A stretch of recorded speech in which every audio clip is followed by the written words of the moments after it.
Hi there, and welcome to another episode on Let's Talk Wellness podcast. My name is Shalini. I'm a corporate tech professional. I'm a yoga and meditation instructor, a health coach, and a Reiki healer. The vision of this podcast is to empower you with knowledge on holistic wellness and self care.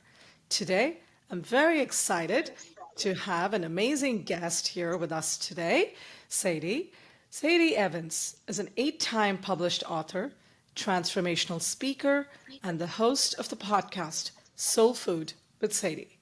As a first generation college graduate and the founder of Be Impactful, Sadie specializes in helping high achieving individuals shift their mindset to unlock their full potential. Despite facing early challenges such as childhood trauma and becoming a mother at 16, Sadie's journey highlights the incredible power of self belief. Through her work, she inspires others to embrace a growth and transformation mindset, helping them access the power they hold so that they can become the best version of themselves. Welcome, Yes. Sadie. Yes. Thank you for having me. Thank you so much. I am incredibly honored because you're an author of 8 books, you've been on TV, you've had several events, and you're just doing an amazing job in the community. So I really appreciate your time here today and thank you for joining me. Thank you. I would love for you to just start, with how did your wellness journey even begin? How did you get here? Okay. So, like she stated, my name is Sadie, and I want to talk about how my wellness journey started. So, in 2018, I lost my grandmother. I also ended my relationship where I had children out of that relationship, and I moved to another state that was foreign to me, right? I moved from Nebraska to Georgia with no family, just my children. So now here I was, a single mother in a new state, not having no spouse to call on, not having my grandmother to call on because that's who raised me. So I remember hitting rock bottom. And what rock bottom looked like for me was panic attacks, not being able to sleep, excessive worry, and a host of other things. So I remember telling myself that if I did not get myself out of this pit, either by seeking therapy, by journaling, whatever it is that helped me out, which was all of those things, that I was going to die living less than I was created for. And that's when I started my wellness journey. And that's when I wrote my two is the double duo books, and it's called Learning to Love Thyself. And I went on a journey where I just asked myself these questions. I journaled. I was honest with myself. I looked at my flaws. I stopped looking at everyone else and having this victim mentality. And I looked within at Sadie. And that's what helped me to jumpstart my wellness journey and reset my mind so that I can ultimately reset my life. Got it. Awesome. So, what are some common, I don't know, reasons why people struggle with self doubt or just critical inner voice? I feel like a lot of times that people struggle because they don't know their identity. And when you don't know your identity, first and foremost, you're hard on yourself because you have these expectations that's this high for yourself when you just need to be honest and say, I'm human. I can make mistakes. I don't have to live in shame. I don't have to live in guilt. And that only comes when, again, you know who you are and you know that you're a flawed human. You're not always going to be perfect.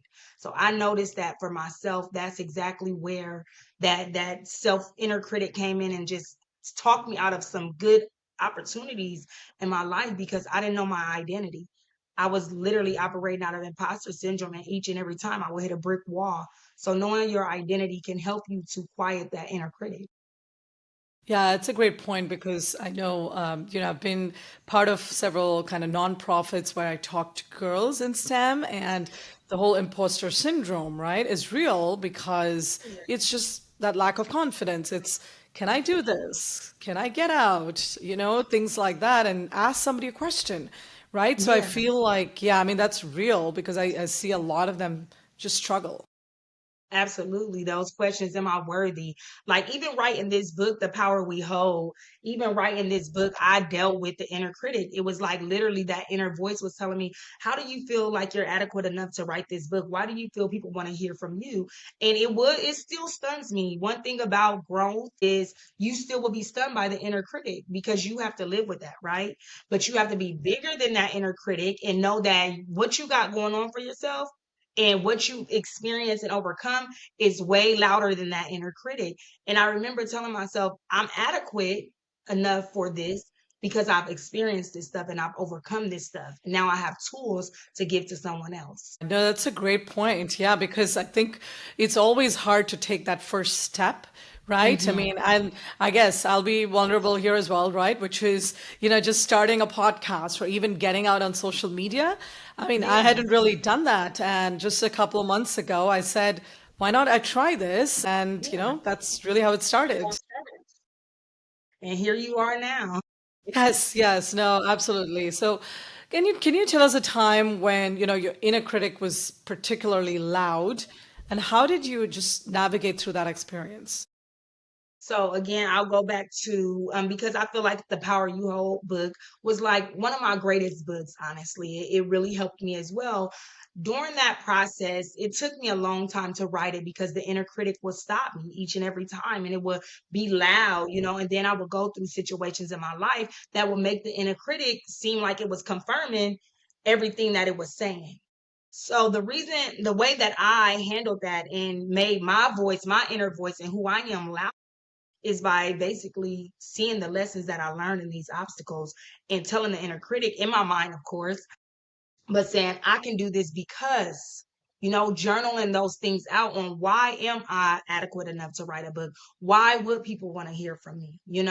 And those things to me quiet that inner critic. It minimizes, not going to say, let's be realistic, not going to say you're still not going to hear those things or you're still not going to think those things because you will, but doing something like seeing those lessons that you learn, knowing that there's someone that may be going through or going to go through those things that will need those tools will make that inner critic be quiet. Okay. It will make you silence that inner critic. So, how do you distinguish though between like helpful self-reflection and destructive self-criticism? So destructive, there's no strategy. Helpful is when you speak to yourself, but you have a strategy in order to get yourself out of that pit or to change that situation. Destructive, it's like a why me? Why am I going this? It's like a victim mentality. It's like a poor poverty mindset where there's no strategy. That's the biggest difference. I think it's like a vicious cycle, right? Because when you get Yeah, stuck in it, you're like, just like a cog on the wheel because you're just, I don't know, going through that same process. So I over guess and that's a over and over perfect again. segue into what daily practices or techniques, that you personally use to just quiet your inner critic. Journaling. I feel like journaling is a lifesaver, and I can always tell that I've been without journaling for 2 or 3 days by the way my inner critic is even louder and louder and louder. Because I believe in dumping your mind. You have to dump your mind, right? So we go through these situations and we hold on to them. We don't have people to talk to about it because sometimes people just don't trust people or they don't want people to think you're just overthinking. So by journaling it out is a way to free yourself from that. And I believe that when you journal, your mind creates a strategy because your mind wants to problem solve altogether. So when you begin to journal out these things that you're going through, your mind creates a strategy and you can use that to create goals to get yourself out of that situation or to make yourself a better person all the way around. Yeah, no, that's a great point. So, what role do past experiences or, childhood even play, right, in shaping this inner critic and influencing us? Because I know you talked a bit about childhood trauma at the beginning, but I'm just Mhm. curious, how does this all kind of fit in? Okay, I believe that childhood trauma fits in. A lot of people that experience childhood trauma deal with that inner critic loud. For instance, I'm gonna use myself as an example and be vulnerable. I dealt with rejection and neglect from my parents, so it kept me in this cycle of wanting to isolate. And as you know, when you isolate, you with your thoughts all day long and you start to say to yourself, am I worthy of love? My own mother didn't love me. My own father didn't love me. And then it spills out. It really does. It spills out into your day-to-day life. So now when you go to make a friend, you like, they really don't like me. So then you close yourself out. Now, when you go to set out to accomplish something like graduate in college, you feel like, am I adequate enough for that? My own parents didn't even. So that inner critic, I feel like when a child does not feel safe, when a child does not feel wanted, when a child does not feel heard, that inner critic really feeds on that, and it's louder and louder. And sometimes, as you know, people that deal with childhood trauma, they go off into addiction and a lot of other things because they let that inner critic be so loud and they didn't have the tools to quiet it out. So childhood trauma and past experience is the foundation to whether that inner critic lives or whether that inner critic dies. So I believe that just those past experience and childhood trauma and stuff really play a big role. Yeah, no, that's a great point. And I think definitely childhood trauma, and I mean, that makes an impact on us, but I also feel through different phases, right, of our journey in life, I think the inner critic just either gets louder and louder, Yeah, right, for different reasons. And I think, like again, being, a woman in tech, right, many years ago, obviously, there was very few men in meetings or, yeah, even in companies. So it was very different because, again, you go through the same imposter syndrome, and hmm, your inner critic gets even louder because you're yes, always doubting yourself, thinking, "Oh, should I hmm, take this step? Should I do this? Should I not?" hmm, So it's kind of like just going back and forth, right? So I mean, yeah, I totally understand experiences and childhood impacts, make a big difference in all of this, but absolutely. I also feel through different points in life, we just Absolutely. I experience. feel like even when I went through again my breakup, that was another reason that imposter syndrome was even louder. So here I was healing from my childhood trauma, did all that healing, and now I had to heal from not feeling adequate enough and telling myself, see, you're not even adequate enough to even hold a relationship. Now you're a single mother, just different phases, like you said, of your life. Even when people go in to apply for jobs that they don't feel like they're qualified for, that waiting period, that inner critic can be loud, but those tools, like talking to yourself, affirming yourself that I'm supposed to be in this place in my life, those things will help quiet that inner critic. Absolutely. And how can someone use, self-compassion or mindfulness and other, techniques just to really help with this? I feel like they can, again, remind themselves that they're adequate enough for that. Be compassionate with yourself. Know that you're human. That's the biggest problem that we have as humans is we expect to be perfect people. And when we're not perfect, we get down on ourselves. But in reality, perfect people do not exist. There's not a such thing as a perfect person. We all are flawed. We all are learning. Life is our greatest teacher. So I feel like when you have that compassion for yourself and you give yourself that grace to know that I'm human, I'm learning, I have room for error, that will help you to not allow that inner critic to just devour you because it will if you feel like, and that's how imposter syndrome is birthed. It's because you don't give yourself self-compassion, because you want to be perfect, and now you have to step into this role where you perfect to everyone else, but in the home you're drowning. The inner critic is telling you you really not this, you really not that. And honestly, if you're operating in imposter syndrome, you're not. So just authentically showing up for you, and that's by being genuine, giving yourself grace, not allowing the inner critic to devour you. Got it. I know that's a great point because I feel like, just as we do, I mean, at least for me, as doing meditation and mindfulness practices, right? I definitely feel over time, you train yourself with positive affirmations, right? You manifest things. So there are different ways to bring that energy and kind of shift your mindset. Yes. For me, I enjoy prayer because I am someone that prays. So I enjoy prayer. That's my mindfulness time. So when you're praying, your mind is focused on just gratefulness, thanksgiving, and just being just passionate about who you serve, and I feel like that brings in a whole nother space, mental space, where that solitude is important. We need that. Yeah, absolutely. I think the spiritual connection is a very big part of our Absolutely. wellness journey. It just means different things to different people based on their own experiences and beliefs. Exactly. But yeah, I totally agree with the spiritual connection for sure. Yes, Yep. absolutely. So, how do you suggest people handle setbacks or any mistakes without letting their inner critic take over? So I'm big on learning the lesson in the middle of a storm. So when we go through different storms in life, I feel like at that moment, you don't have the time to look at the lesson in it, right? But when you're on the other side of that, journal out what you went through and read over it and pull lessons that you learned in that situation out. And that will help you to look at it in a whole different perspective.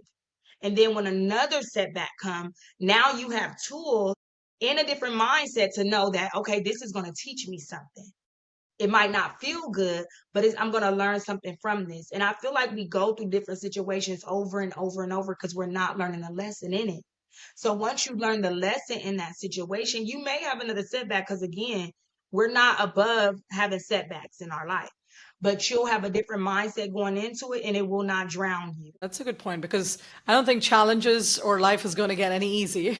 No, it's not, but you can make it. That's, have you ever heard of peace in the middle of a storm? Huh? Yep. That's how people have peace in the middle of a storm, is because their perspective have changed because they have went through something. They took those tools and now they use those and know that this is not going to last forever. Because after every rain, there's a rainbow. So just know that your setback is not going to last forever. Just know that there's someone out there that have been through that setback, that have those tools, that have that wisdom, that have that knowledge, and they're birthing podcasts just like you did in order to give those tools to that person that may go through that setback. Yes. No. Yeah, I love that because I know, one of my mentors always used to say, this too shall pass, right? Because Yes. each time we're stuck and we are like, oh Hmm. my God, are we ever going to get out of this? Right? It's Yeah. just that gentle reminder and a nudge telling us that, nope, this will just pass. Yep, yep. So, no, I love that one. So, I guess then, what advice would you have for listeners, right, who feel overwhelmed by self-criticism and they don't know where to start their journey? So what I would say is to journal. I know I keep saying that, but journal, get it out of you. Read over it and see what the common denominator of your setbacks or of your issues is. And if you have to get out and get a coach, if you have to go to therapy, because some people need that, let's just be honest. Whatever the common denominator is, say for instance that the common denominator is guilt, right? So now you need to work on forgiveness. Say you cut everybody off, you always in a pit because guilt is your issue. Now you need to work on, what does guilt look like to you?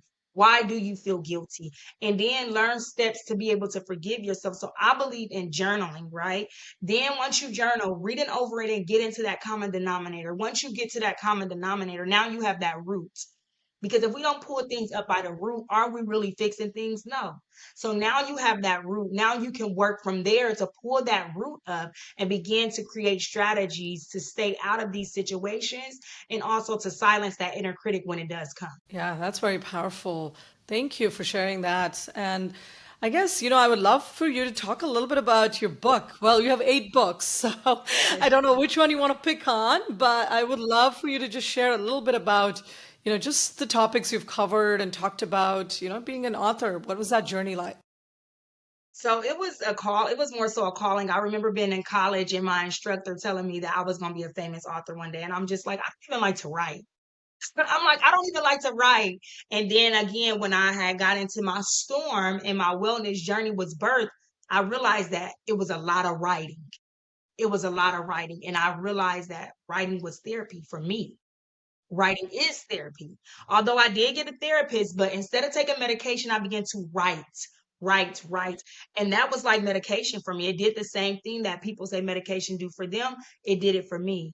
And that's when I began to birth books. And it was like, wow, I didn't even know this was my story. And then when the George Floyd incident happened, I wrote a book to encourage my children so they wouldn't have to hear all the negativity so that they can see some positivity, right? In African American people. And then I want to talk about my book, The Power We Hold.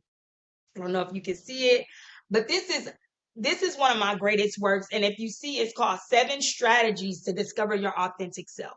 So in this book, it's a workbook. So I give 7 different strategies that will help you to discover your authentic self. And I also give practical exercises for you to do in order to dig deep within yourself and be honest with yourself, right? Because I'll never read someone's book that's buying it. A lot of times we like to hide back due to shame, but being honest with yourself in this book. writing down, doing the exercises, pulling those things about yourself so you can free yourself from imposter syndrome, because I talk about it in the book, and you can walk in who you were destined to be so that you can be the best version of yourself. So that is one of my greatest. I feel like the power you hold, my inner critic was the loudest because of the transformation that's going to happen to people's lives when they touch this book. I love the title. I think Thank that you. in itself, right, makes Yes. each one of us just think a little bit about what is it today that, we're just debating to take that first step and put ourselves Yeah. out there, right? So just really reiterates the power we actually hold. And, Yes. Because and we really being, do. yeah, and being grateful and really, honoring that, I think is so important. So, Yes. yeah, thank you so much. And I would love for you to share where the audience can reach out to you or, if they have any questions on this as part of their own journey. Okay, yes. So I'm on social media under Be Impactful 101. My website is beimpactful101.com. If you would like to go on there, I have a free journal on there as well. And I also have my book on there. I also have my interview that I did on Fox 5, the Portia show, on there as well. If you would like to listen to that, all my social media handles is Be Impactful or Sadie Evans. Thank you so Yes. much, Sadie, for Thank you. taking this time with us. This definitely, helped me just, think through this again myself in terms of Yeah. just being vulnerable, getting that power, right, to get out there, Yes. to do things I've always, dreamt of or thought about, but never really felt whether I could do this, right? But now Yes. I just feel so much better talking to Yeah. you and, just getting out there. And I would love for others listening to this, especially, young girls, women. I know women typically are more self-critical, I feel. And so I would Yes. love for them to, listen to this, definitely grab a copy of your book. And like you Yeah. mentioned, the more they journal, the more they get things out of that mind, which is telling them to Yes. do otherwise, right? I think they discover more power in themselves. Exactly. And I also have a journal. If some people just don't know how to journal, so they need prompts.